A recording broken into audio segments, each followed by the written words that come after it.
Goedemorgen, middag, Brian. Laten we beginnen met de blessure van Giménez. Want ik kan me voorstellen dat het een fikse aderlating is. Heb je hem gesproken? En ben je zelf geschrokken van hoe lang die eruit is? Yeah, no, of course. We talked to him the last couple of days. We were hoping it was not so serious. And then when we talked to him after the game, he actually felt better. But the scan was not good, as you all saw the result. Then he will be out for a lot of weeks. And in that same context, he was actually in good spirit, and it's part of football to sometimes pick up injuries. But he was positive in the sense of, now it's all about rehab and coming back stronger. And we had a lot of good conversations, and we decided to send him to Mexico the next couple of weeks to start the rehab there. In good hands with the physio he has over there, and we're fully confident that he will have a good period there. I think it's also important when you have a player that is long-term injured, then there's an opportunity that you need to approach from a positive aspect, and that is, for his point of view, a foreigner far away from home. Then it's a possibility to spend a little bit of time at home here in the beginning, where the work that we can do with him is a little bit less in the sense of physical and whatever. So it makes good sense to send him home. He can hopefully recover quicker, faster, and then within 2 weeks he'll be back with us. Ja, hij is een belangrijke speler voor jullie. Hij is populair binnen de groep. Wat voor impact heeft het op de groep gemaakt? Well, I think that's the special part in football and in football clubs and teams, that obviously, like you said, he's an important player for us, and definitely in the dressing room also has a good impact on especially the South American boys that we have. But we all know it's part of football. It's part of life that you will get a setback, and then others have to step up and take their moments, and that's also where it is now with Santi out for these months. Then other players need to show their qualities. Ja, dus nu dan de kans voor Ueda en eventueel Carranza. Was Ueda in jouw gevoel ook toe aan zo'n kans? Want hij heeft tot nu toe eigenlijk weinig kansen gehad, omdat Giménez eigenlijk altijd presteerde. Well, for me it's a little bit different talk. I don't think this is his chance. He has a chance every day. He had a chance every day that he's been here. Every day is a chance for every player in the squad to take it and to show it. And it's not just one game or whatever. It's every day. It's an opportunity. Every day is a chance to prove that you should be in the lineup. And now for sure, not the pressure, but the opportunities are for Ueda and for Julian to show that they have the qualities that we believe they have. That's why they're here at Feyenoord, because we see qualities in them, and we already seen some of it out there. Ueda more than Julian, of course, but I'm confident that those two together can have an impact for us that we want. Ik heb het je wel eens vaker gevraagd, hè, maar heb jij misschien toch wel een verklaring voor toch die vele blessures? Want er zijn dit seizoen, dit prille seizoen, wel al veel spelers uiteindelijk geblesseerd geraakt. En nu dan ook in een wedstrijd deze blessure. Yeah, it's one of these questions that sometimes are difficult to answer in a straight answer. We look at everything. We look at the data. We look at the load that they had, and I think it's definitely a bigger talk. We already had it a bit. We had Copa America this season also. Santi already played a really proper season last season with a lot of games, also some traveling. And we, in general, with football, not just here in Holland, but also in England, Spain, Italy, all over. Yeah, we don't give the players the holiday that they should have. We don't give them the rest that they should have, because there's no time. I would love to give Santi 3 or 4 weeks and also the rest of the internationals, but it's impossible with the schedule that is on in European football today. It's impossible. Ja, je geeft zelf al aan, het schema de komende weken wordt ook weer moordend. Met heel veel wedstrijden, ook Champions League er weer tussen. Maak je je zorgen dan ook over je selectie en überhaupt in het algemeen? Yeah, no, I don't. I told it before, and I'm a positive human being. I focus on the one job ahead of us, and that is NEC on Saturday. And then I know the coming weeks will be tough, but yeah, that's why you're at Feyenoord. We have an amazing schedule coming up with good Champions League games, really nice competitive games in the Eredivisie as well. It's a nice challenge, and you have to embrace it, and you have to be ready for it. You have to take good care of your body in any aspect, whether you're a coach or a player. You need to get your work done and then look forward to these games. That's why we're here. Maar begrijp je wel steeds meer de internationale geluiden, ook nationaal, van spelers en trainers die toch klagen over dit moordende schema wat bijna niet meer in te vullen is? Yeah, I don't see it as players, coaches complain. I think we're just talking openly about it. It is an issue, but at the end of the day, we're all part of the football world, and we all want the money as well for all the games and stuff like this. So it's a bigger discussion, it's unfortunately not something I can save here on this press conference, but it is a topic, and definitely the players today, it's different. You know, it's the intensity in the games are higher than 20 years ago. The demands are higher than before. The pressure on the players are bigger. And then when you combine it with the load, meaning games, more and more games, then I think it's quite easy to do the math that it's a tough job to be a football player today. It's not easy. You have to stay fit. You have to work hard to stay fit. There's not a lot of time for rest. Mikos, AD Sportwereld. Ja, trainer, je zegt, Ueda heeft eigenlijk elke dag een kans gehad, hè, zoals elke speler. Toch heeft hij nog niet gespeeld. En Giménez was niet in blakende vorm, hè, dit seizoen. Heeft hij dan jou nog niet laten zien dat hij nummer 1 is? Of ligt er toch iets genuanceerder dan? I think there's definitely a zone in between this black and white thing. I think Ayase showed some good things also in training and also in the games coming in. I definitely gave the confidence to Santiago for the games that we had until now. But I'm also not blind to what Ayase is doing here at final, but also with his country, Japan, where he played some good games and had a lot of talks with him as well. And how can we transfer your form when you're at home in Japan? How can we get it here to final and giving that more confidence that at the end of the day, I think he also needs. And as I said, it's as a coach, you need to decide. And I went for Santi for quite a lot of games in some aspects. But at the same time, I think I also proven to Ueda and Ayase that I believe in him. And I definitely see his qualities.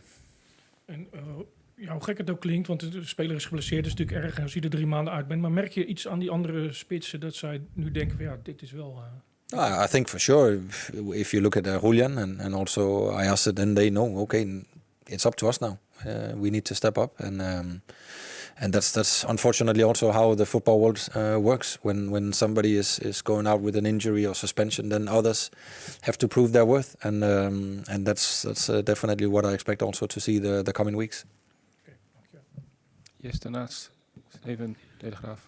Ja, kan je wat vertellen over Julio Carranza? Wat is hij voor speler? Hij heeft natuurlijk nog weinig in actie geweest. Yeah. Is hij er klaar voor? Yeah, no, I think he is. He's a great boy in the dressing room. He's a positive player. He's pushing everybody. He's adapting into us. He's working hard, both in the gym and also out on the pitch. He's a team player for sure. He can play 2 positions as a striker and also as a 10 underneath the striker as well.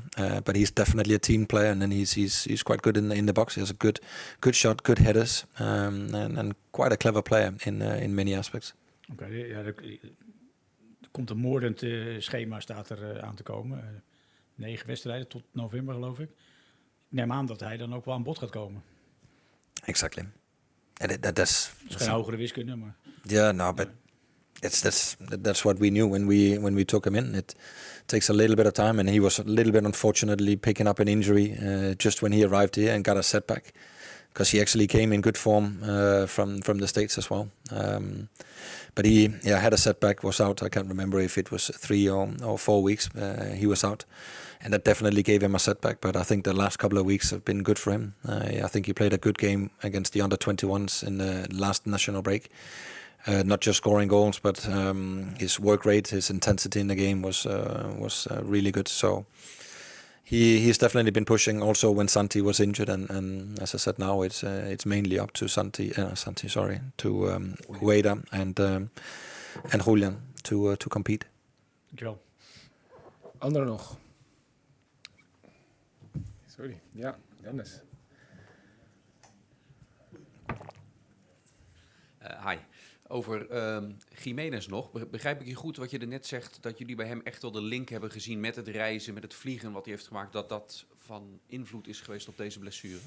No, I don't think you can just translate it into that. I think it's a factor that he had a for sure a tough season last year. A lot of games, also a lot of internationals,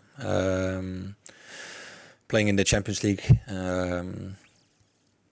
had the Copa America, less holiday, and then football is a contact sport. Football is an intensive sport, jumping, running, sprinting. Different elements, and what you saw here is it's football. Unlucky injury, whether it's due to this or that or whatever. I don't think you can just pinpoint it at that, but I think it's a combination of everything. And then I think, as I said, football is football. It is a contact sport, and stuff happens. Hoe staan Trauner, Stengs, Nieuwkoop en Bueno ervoor? Trauner and Buenos is really good. They are both available and are in the squad for or in the selection for tomorrow. Nieuwkoop is still underway. He had some good sessions this week. Was also on the pitch yesterday, but was not completely free in his movement. So we decided to give him an extra day working with the physios and working individually. I hope he will be available for Wednesday. Calvin is still doing the rehab from the surgery, so we're taking steps with him, but obviously we're also being careful. We would like to keep him fit when he comes back from this one, and make sure that he doesn't get any setbacks in any issue. De laatste keer dat Bart Nieuwkoop nog speelde bij Groningen was dat rechts voorin natuurlijk. Hè. Speelde Lotomba rechtsback. Is dat ook, zie je Nieuwkoop nog steeds wel voornamelijk wel toch als rechtsback? Yeah, I think that's mainly where he will help us. I think he is a right fullback, but I've also seen that he is able to play as a winger. I think also he played it last year in a couple of games in that position.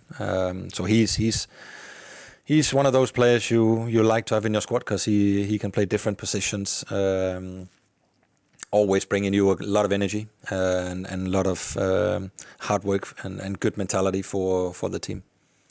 Wat vind je van de start, de eerste wedstrijden van Lotomba bij Feyenoord?